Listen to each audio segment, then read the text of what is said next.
제가 조금 전에 급한 이메일 한 통을 받았습니다. 우리 교회 부교역자로 교회를 섬기고 계시는 우리 성영 목사님, 기억하시는 분들이 많이 계실 겁니다. 이모전시로 지금 심장 수술을 받기 위해서 병원으로 가고 있기 때문에 기도해달라. 일반적으로 심장 수술은 주일날 하지 않는데 오늘 주일날인데도 수술하는 걸 보면 상황이 다급한 상황이라, 그래서 기도의 제목으로 여러분들께 먼저 말씀을 드리면서 기도 부탁을 드립니다. 여러분들은 살아가면서 어떤 때 비애를 느낀다고 생각을 합니까? 사람이 잘 나가고 바쁠 때는 그런 생각을 할 겨를이 없습니다. 사방에서 전화가 오고 이메일이 오고 만나라는 사람이 많으면 외롭다는 생각을 가지지 못하면서 살게 마련입니다. 그런데 해야 할 일거리도 별로 없고 아는 사람으로부터 내가 점점 잊혀져 가는 존재가 되고 있구나, 이런 생각을 하게 되면 좌절감을 느끼고 비애감에 빠져들 수도 있습니다. 하루 종일 만나자는 사람도 없고 전화를 걸어주는 사람도 없을 때 여러분의 마음이 얼마나 슬퍼집니까? 인생이 무상하다는 생각을 느끼게 될 겁니다. 저는 그 양로병원 신방을 하면서 병상에 누워있는 우리 고원사님들, 장로님들, 집사님들을 보면서 이분들이 많은 좌절감을 느끼시겠구나. 한참 활동할 때는 가정, 교회, 사업체로 해서 동분서주했었는데 육신적으로 쇠약해지다 보니까 병상에 들어 누워있을 때 찾아오는 사람도 별로 없고 방문해주는 사람도 별로 없고 전화 걸어주는 사람도 없을 때 얼마나 비애감에 젖어 있을까, 이런 생각을 많이 해봅니다. 이스라엘 백성들도 그럴 때가 있었습니다. 이스라엘 백성들이 바벨론에 의해서 멸망을 당하고 백성들은 포로로 붙들려가서 바벨론에서 포로 생활할 때가 있었거든요. 그럴 때 그들은 하나님께서 우리를 버리셨나 보다, 하나님이 우리를 잊어버렸나 보다, 그렇게 좌절하면서 깊은 비애감을 느끼고 있었습니다. 그런데 오늘 이사야 선지는 그런 게 아니다, 그렇게 말씀을 해 주시지요. 그리고 지금 너희들이 포로로 고생하고 있지만 언젠가는 해방되어서 고국으로 돌아가게 될 것이라는 소망스러운 메시지를 오늘 우리가 읽었던 말씀을 통해서 전해주고 있습니다. 이사야 선지는 이스라엘 백성들이 하나님께서 자기들 잊어버리신 같이 생각을 하고 낙심하고 좌절하고 있을 때 그런 게 아니라는 사실을 오늘 읽었던 15절 말씀을 통해서 분명하게 밝혀주고 계십니다. 말씀 읽었지만 다시 정상에 띄워드릴게요. 잘 보세요. 여인이 어찌 그 젖 먹는 자식을 잊겠으며 자기 태에서 태어난 아들을 긍휼히 여기지 않겠느냐. 그들은 혹시 잊을지라도 나는 너를 잊지 아니할 것이라. 어머니의 모성애는 우리가 너무너무 잘 알고 있는 사실 아닙니까? 오늘 산부 예배에 올라오신 많은 우리 어머니들이 계십니다. 자식을 낳아서 직접적으로 키워보신 경험이 있기 때문에 자식을 얼마만큼 사랑하고 있는지 말로 설명을 안 해도 여러분들이 피부로 느끼고 계실 거예요. 자기가 낳은 자식이 병이 들어서 병상에 들어 누워 있는 모습을 보면요, 너무너무 안타까운 생각이 들기 때문에 밤을 꼬박 새웁니다. 한 잠도 이루지 못하면서 간호를 하는데도 피곤한 줄 모릅니다. 병상에 들어놓는 자녀가 병상에 누워있는 기간이 길어지면요, 너무너무 안타까운 생각이 들기 때문에 하나님 차라리 저를 저 병상에 눕혀놓으시고 내 아들 일으켜주세요, 내 딸 일으켜주세요, 이렇게 간구하는 것이 어머님의 마음 아닙니까? 얼마나 위대한 것이 모성애입니까? 조금 오래된 얘기지만 소련 땅에 있던 그 아르메니아 지역에서 대지진이 일어났던 일이 있습니다. 콘크리트 건물이 완전히 무너져 내려앉았는데 빠져나올 길이 없습니다.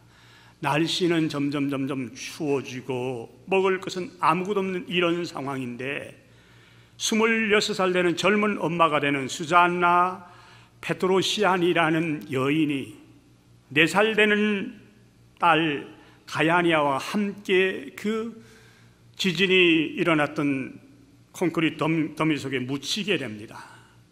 한쪽 구석을 살펴보니까요, 자기 올케였던 카린이 이미 숨을 거두고 시체로 뒹굴고 있는 모습이 보입니다. 구조의 손길이 전혀 보이질 않는데 이 4살박이 되는 가야니는 배가 고프다고 떼를 쓰면서 소리를 지릅니다. 갈증이 생기지요. 배가 고파하는데 4살짜리가 무슨 체면을 차리겠습니까? 주변 환경을 이해를 하겠습니까? 소리 지르며 우는데 어머니의 가슴이 찢어질 아파옵니다. 이 수잔나가 주변을 더듬거리며 살펴보니까 보이는 게 없습니다. 자식의 입에 넣어줄 게 전혀 없어요. 자세히 보니까 자기가 들어누워 있는 건방에 깨진 유리 조각이 보입니다.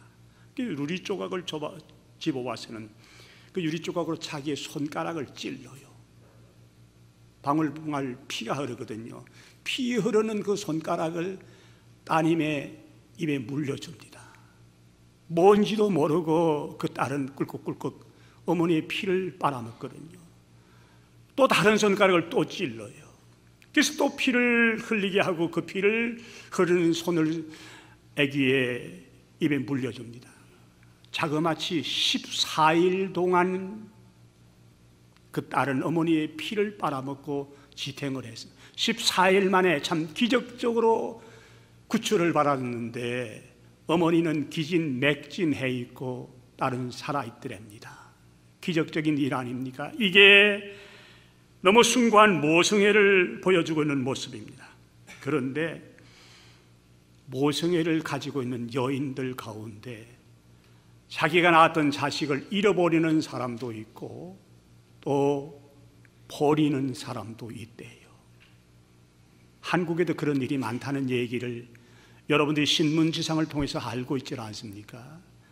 옛날 한국 고아원은요, 대부분들이 전쟁통에서 부모님들을 잃어버리고 무슨 사고로 인해서 부모님을 잃어버리고 갈 곳이 없는 아이들을 모아놓고 양육하는 사역을 하는 것이 고아원인데 지금은 그렇지 않대요.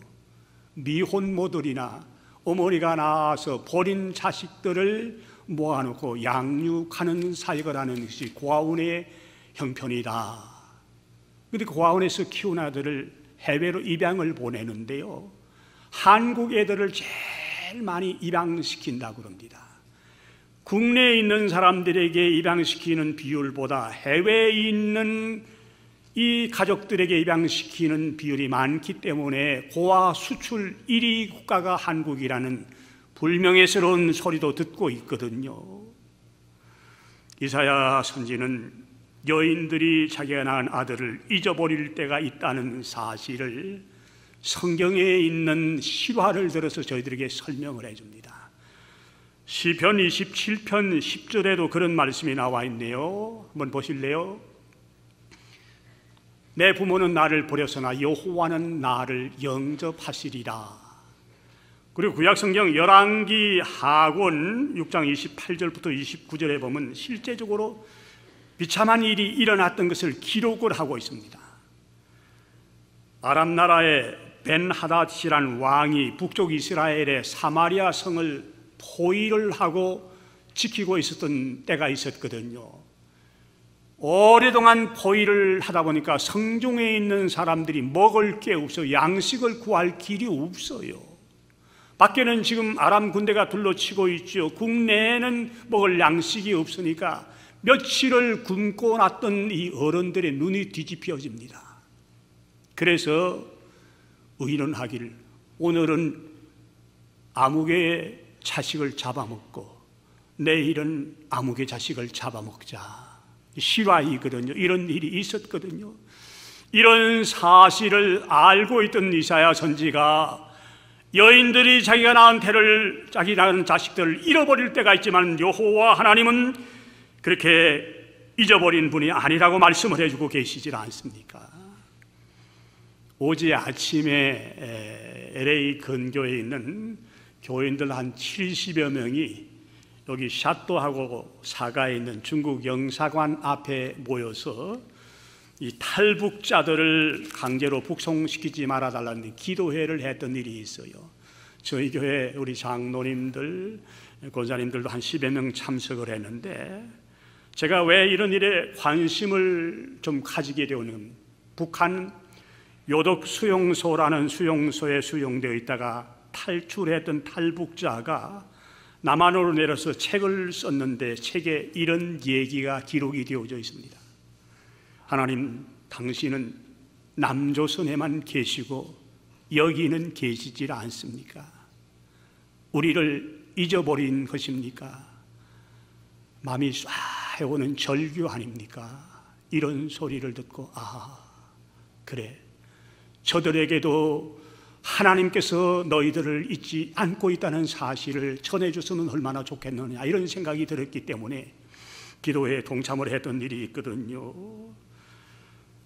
우리가 어려운 이민 생활하면서 나는 하나님께로부터 버림받은 사람 같다, 하나님 나를 잊어버리고 계신 같다, 이렇게 생각하면서 좌절하고 낙심하는 분들이 혹시 계십니까?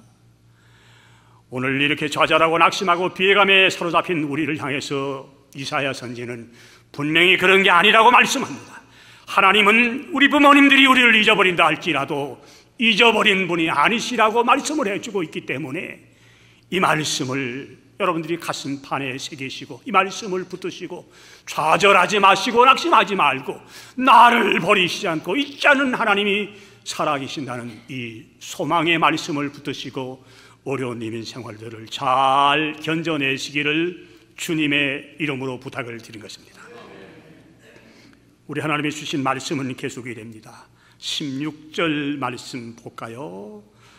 내가 너를 내 손바닥에 새겼고 너의 성벽이 항상 내 앞에 있나니. 하나님은 우리와 같이 무슨 형체를 가지신 분은 아니에요. 하나님의 손이 어느 쪽에 붙어 있고 하나님의 눈이 어느 쪽에 붙어 있고 하나님의 귀가 어느 쪽에 붙어 있는지 우리는 알지 못하지 않습니까? 하나님은 영이시기 때문에 형체는 없습니다. 그런데 왜 이런 말씀을 했나 그러면 하나님께서 우리를 하나님의 손바닥에 새겨줄 만큼 너희들을 가깝게 보호하시면서 지켜주실 것이라는 비유의 표현을 이사야 선지가 기록을 하고 있거든요. 우리 사람들은 자기가 아무리 똑똑하고 배운 게 많고 경험이 많고 날고 뛰고 있다고 해도요, 하나님 손바닥에서 놀고 있어요. 이해가 됩니까? 여러분들이 아무리 똑똑해도요, 하나님 손안에 놀고 있다는, 하나님 손안에서 지내고 있다는 사실을 알거든요. 하나님께서 내려다보시면서 웃으실 때도 많이 있을 거예요. 조금 야한 표현을 입으면 까불고 있네, 까불고 있네, 잘 노네, 잘 노네, 막 그렇게 할 때가 많이 계실 거예요. 창세기 11장에 보면요, 홍수로부터 건짐을 받았던 노아의 후손들이 서로 이제 땅을 분배하고 흩어져 살게 되었는데 일부 후손들이 동쪽으로 가다가 시날 평지란 곳에 도달하게 됩니다.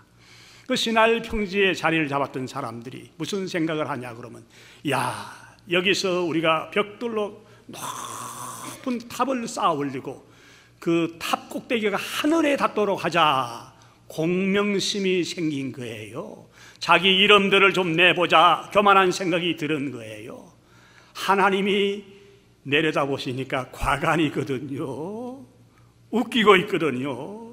그래서 하나님께서 저것들 그냥 두어서는 안 되겠구나, 내려오셔서 말이 서로 통하지 않도록 구음이 하나였는데 흩어버려서 커뮤니케이션이 되지 않도록 만들어봤습니다. 그리고 그 신할 평지에서 다 쫓아버렸거든요.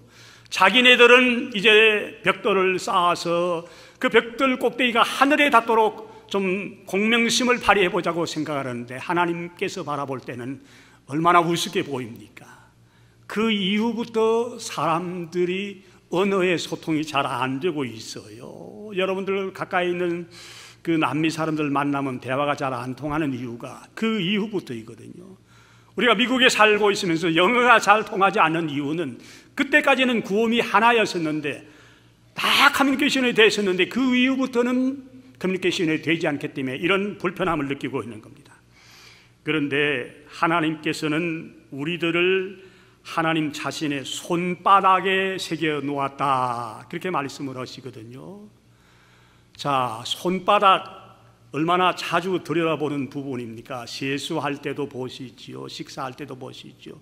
하나님이 아마 발바닥에 우리를 새겨 놓았다 그러면 여러분들 살면서 발바닥 들여다보는 사람이 얼마나 많이 계십니까? 매일매일 발바닥 들여다보시고 주무시는 분도 계세요. 발바닥은 저도 발바닥 잘 들여다보지는 않습니다. 그런데 하나님이 가까운 손바닥에 우리를 새겨 놓았다 그러거든요.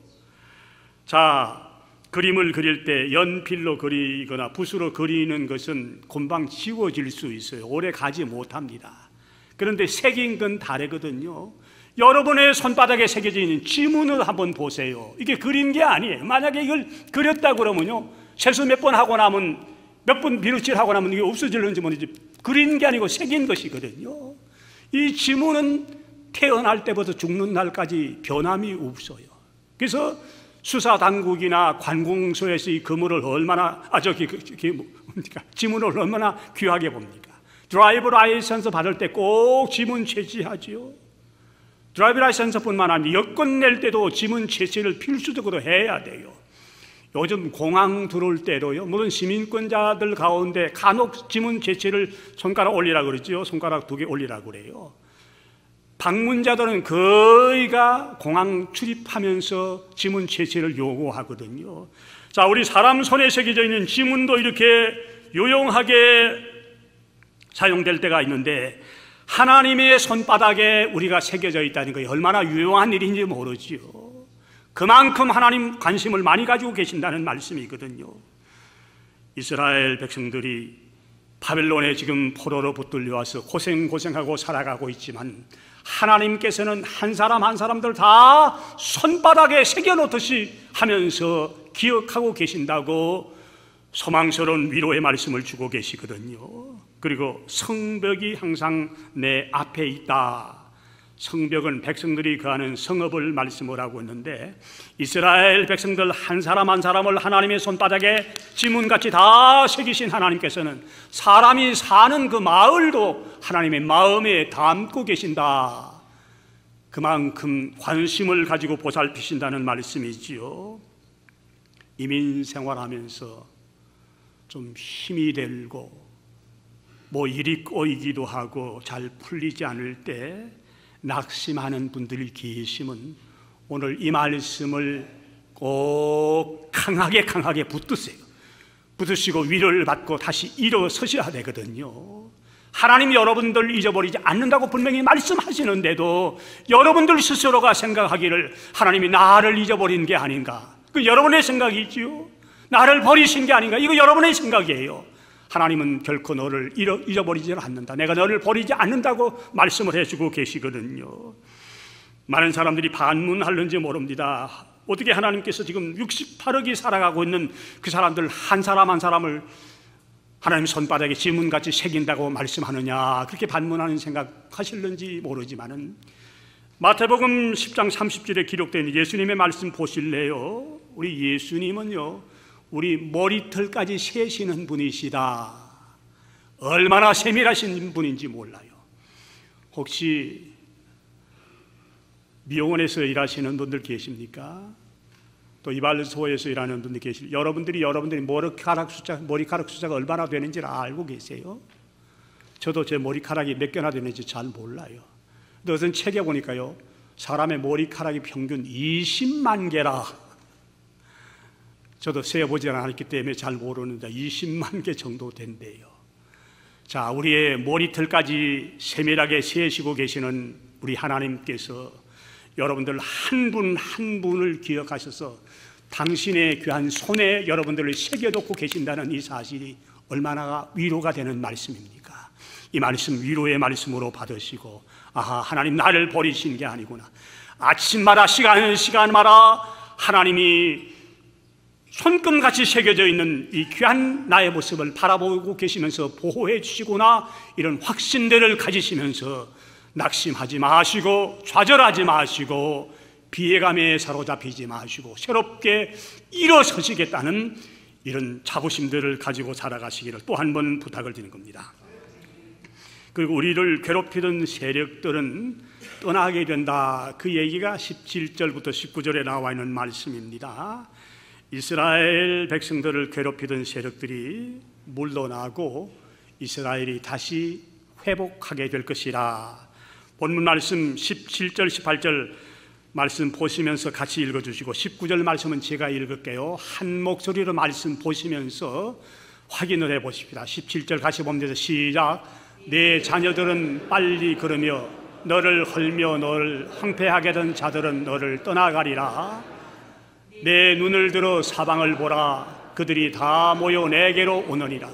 나 여호와가 이르노라. 내가 나의 삶으로 맹세하노니 네가 반드시 그 모든 무리를 장식처럼 몸에 차며 그것을 띠기를 신부처럼 할 것이라. 19절 제가 읽어드릴게요. 이는 내 황폐하고 적막한 곳들과 내 파멸을 당하였던 땅이 이제는 주민이 많아 좁게 될 것이며 너를 삼켰던 자들이 멀리 떠날 것이니라. 바벨론의 포로로 잡혀갔던 이스라엘 자녀들이 돌아오게 되고 무너졌던 성벽이 다시 세워지고 성전이 다시 재건된다는 예언의 말씀이거든요. 그때까지도 이스라엘을 괴롭히던 세력이 있었어요. 그런데 그 세력이 떠날 것이라 그러지요. 그리고 이제 성전이 신부같이 아름답게 단장될 것이라. 예루살렘 그 성 안에는 바벨론으로 많은 사람이 포로로 붙들려갈 무렵에 그저 농사나 짓고 양떼나 키우는 이런 별 볼 일 없는 사람들이 남아 있었어요. 그런데 이제 포로로 붙들려갔던 배운 사람들, 학식 있는 사람들, 이런 사람이 돌아오기 때문에 예루살렘이 활발해지고 왕래가 복잡해질 것이라는 이런 말씀이 나와 있죠. 영적으로 말씀드리면 메시아 되는 예수님이 이 세상에 오실 때 하나님의 성전이 아름답게 회복이 될 것이고 교회가 아름답게 단장된다는 뜻도 있습니다. 이 이사야 선지의 예언의 말씀대로 이스라엘을 괴롭혔던 바벨론이라는 나라가 세워진 지 70년 만에 바사 사람들의 손에 의해서 무너지게 됩니다. 그리고 바벨론을 무너뜨렸던 바산 나라의 고레스라는 왕이 이제 바산 나라를 세운 다음에 칙령을 내려가지고 포로로 잡았던 이 이스라엘 백성들을 다 돌려보내고 무너졌던 예루살렘 성전을 재건하도록 하라. 그래서 스룹바벨 같은 사람이 돌아와서 무너졌던 솔로몬 성전, 예루살렘 성전을 다시 재건하는 역사가 나타나거든요. 자, 이사야 선지는 이 사건이 일어나기 전에 예언의 말씀으로 준 말씀인데 이 말씀이 일전일하게 틀림이 없이 그대로 이루어지는 것을 우리가 보고 있지 않습니까? 얼마나 소망이 되는 말씀인지 모릅니다. 저는 오늘 우리들에게 주어지고 있는 이 말씀이 북녘 땅에 있는 내 동포들에게도 좀 전해줬으면 좋겠다는 이런 간절한 생각이 있어요. 어제 아침에 중국 영사관 앞에서 기도회를 인도하면서 말씀을 짤막하게 말씀을 전했는데 우리 사람들에게는 기본적으로 4가지 자유가 있어야 된다. 그 자유가 뭐냐 그러면 내 뜻과 내 의사를 마음 놓고 표현할 수 있는 표현의 자유가 있어야 돼요. 두 번째 자유 뭐냐면 신앙의 자유거든요. 종교 생활할 수 있는 자유가 있어야 돼요. 세 번째 자유는 빈궁으로부터 벗어날 수 있는 자유가 주어져야 되거든요. 그리고 마지막 자유는 두려움, 공포로부터 벗어날 수 있는 자유가 주어져야 돼요. 인간에게 주어질 필수적인 조건이거든요. 미국의 루즈벨트 대통령이 얘기했던 이론 중에 한 가지입니다.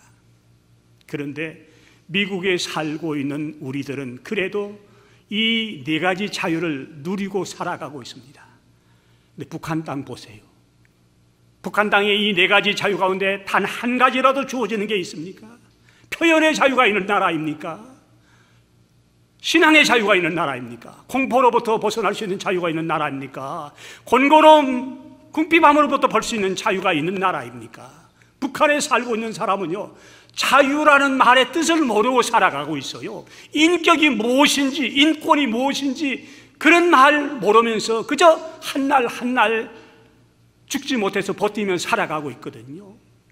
북한 주민들도 이런 상황 속에 살아가고 있는데 정치범 수용소에 갇혀 있는 사람들의 생활이 얼마나 비참하다는 사실 여러분들이 어느 정도 들어서 알고 있지 않습니까?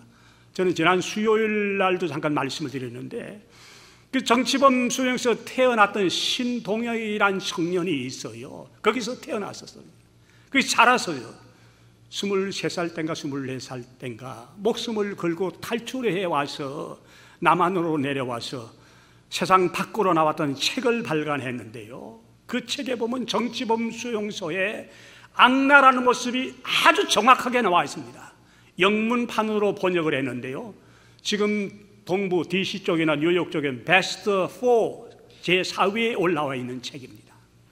그 책을 보고 제가 너무 충격을 받았는데요, 어머니와 형이 같은 정치범 수용소에 갇혀 있다가 탈출을 시도하다가 붙들렸어요.